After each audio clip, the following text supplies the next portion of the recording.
All right, people. Part two is the one to well, episode 3 and episode 4 of Surviving R. Kelly. More sickness to my stomach. Um, this is basically talking about the time when the tape came out, the infamous sex tape, the infamous P tape came out. We're talking more with Sparkle. We're talking with another the backup singer or whatever. Now, to Sparkle, some parts of that is true. Now, how the timeline goes with you and Javante, I can't remember her name, the one that she claims that R. Kelly, they bust open the tour bus, and R. Kelly was having sex with Aaliyah. No one is protecting these girls, and it's crazy. And you talk about how sweet these people are and how much you love them, these girls are, and no one's not saying anything. Who are the people around this man? His circle, his crew, his entourage, his his community of people that helps him. According to him himself, he can barely read or write. So what's going on? What is happening? I'm not understanding this. These young girls hanging out in the studio. These young girls flying from state to state, going to he flying them in from Chicago. Like, how is this even possible? This nigga hanging around in high schools. I don't know. Well, the infamous tape came. Sparkle talks about how she introduced R. Kelly to her niece and that she was a rapper. She wanted R. Kelly to basically blow her up like he's somewhat did for her and turn her into like a little Bow Wow or something. That's what the word she used with Sparkle. My problem is with Sparkle is that you served your niece up on a silver platter because you knew something around was going on with this bullshit. She's claiming nobody was able to talk to her. She used to say hello and they were instructed not to say anything to her. So it was some type of control that he had over people. He had over his freaking wife. One of the stories that she spoke about in episode 2 was very interesting. Sparkle said that she kept hearing a knocking. They were watching a game, I guess in the basement on this big screen. Knock, knock, knocking. And then she was like, "Oh, you hear that?" And R. Kelly was like, "What?" And she was like, "Oh, can I come and get something to eat?" And she told me it could have been you. But you served your fucking niece up on a silver platter. What the fuck was going on? And like I said, according to the other backup singer, Javante, that was there from the beginning and was there for a very long time because she used to see him fuck girls in the studio. And I think Javante fucked him too. And I feel like this was her way of trying to be able to sleep at night or vindicate what was going on. Sparkle, I don't know if she's able to sleep at night. Aaliyah parents, y'all motherfuckers ain't sleeping. They need jail. They need some type of repercussions. I hope that money feels fucking good because you served your fucking daughter up to this man also. I don't give a fuck. Yeah. It's just like, where are these people parents? Where are these girls' parents at? Ain't no way in hell I'm telling my mama I'm hanging out at the studio. Ain't no way in hell I live in Florida and I'm telling my mom I'm flying to, at 16, 17 years old, I don't give a fuck, flying from Florida to Chicago to meet R. Kelly. Never. Never, never, never, never, never, never, never. And that's basically part 3 with with part 2. And another thing, and my mother said I reminded her of my grandmother because my grandmother was a teacher. She worked at a daycare and she had to tell parents, because she used to work with white people too, that about the whole light situation. As long as I know, me being alive, I never heard anybody I knew, meaning black people I knew, had lights or motherfucking mono. One of the girls, like his steady sex slave, basically she gave mono and it turned into something really almost like deadly. She was in the hospital and that motherfucker sent $1,000 in the in check to her mama. What the fuck $1,000 gonna do? Not in New York.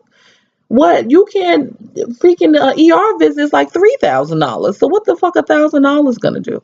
And it's not even. It doesn't matter the amount of money, but still, like that's so crazy. This whole, I don't know. Okay, so it's a P tape. Everybody hearing about all these allegations going on and stuff. So the the Chicago Times started, started their own investigation about countless um basic payoffs. All these lawsuits, and he paid several, and it was like constant. It was a lot that we really didn't know about by that time or whatever. But it seemed like it was only like a Chicago thing. And here's another thing. What the fuck is going on in Chicago where it's like everyone knew what the fuck he was doing and nobody ain't saying nothing? One of the interviews there, the guy that used to work for MTV News, Torre, he was saying that like what that conversation was like at the record label, talking about, oh well, he got these these child pornography allegations, or they investigate him, and the exec is like, oh well, how much did he bring in, how much revenue did he bring in? And it's like, damn, money is motherfucking power. It's motherfucking power. So basically, it started circulating about this tape mainly because his another sex slave that was having sex with Sparkle's niece, the 14-year-old or whatever, she's the one who got the tape and gave it to someone else. And basically that person, they didn't name the people who made copies and circulated this tape, and they paid money. He tried to pay off and everything like that, but it got out there and made her. And I remember when that shit dropped. I was a teenager graduating from high school. I remember when that shit dropped, it was all over, and it was fucking disgusting what he did with that girl, and that girl looked young. And when that dropped and everything that happened, Sparkle was brought in by Chicago Sun, Times, whatever newspaper, and she knew that was her, and she said she knew that was him, and it was her, and it was him. And that's when that whole P tape dropped. That was the it. But I didn't know. It's so crazy how much social media affects us today, because it's like, no, like, I didn't know that. I knew about the P tape. I didn't know that the trial didn't start until after 6 years. During that 6 years, this motherfucker was dropping music. Because I remember TP 2000. What?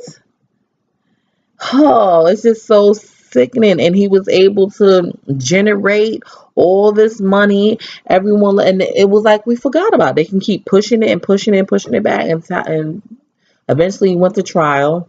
Sparkle was on the stand. She pointed out him. Sparkle older brother said it wasn't her. That wasn't Denise. He he blamed it on his brother. They saying that he didn't say it himself, but the lawyer said it was his brother, his younger brother Carrie. And Carrie said, no, that wasn't me. He even did an interview with Wendy Williams that they played that. Wendy Williams was listening to it. Carrie was listening to it. And of course, that stupid ass older brother, Greg Kelly, Greg, whatever his name is, the one that's in prison, who R. Kelly must be still putting money on his motherfucking books, said that, like, all he had to go in a room and say this or whatever, and it was going to give him six figures. He was like, you could have been rich. You could have had your own record deal, because I guess Carrie can also sing. What? His brother make me fucking sick. And I hope people in prison see this shit and rape his ass. And I hope R. Kelly stop paying you, you piece of shit. Like, how dare you? How dare you defend it? That's your brother, but your brother's fucked up. He's sick and he's wrong. I don't know. It's just crazy.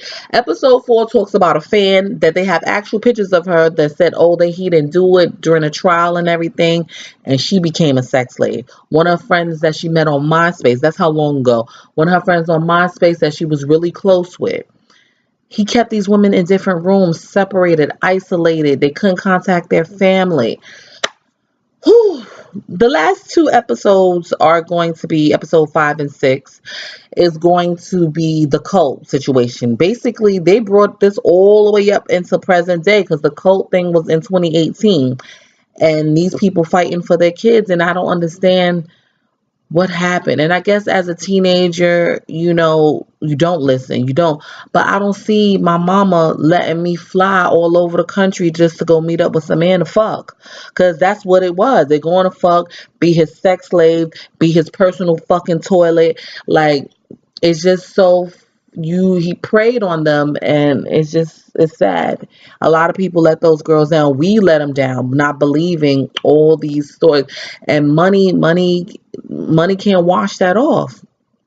Their tears, their hurt, their pain is on everyone's hands, and it's just crazy. But that's all I gotta say about that.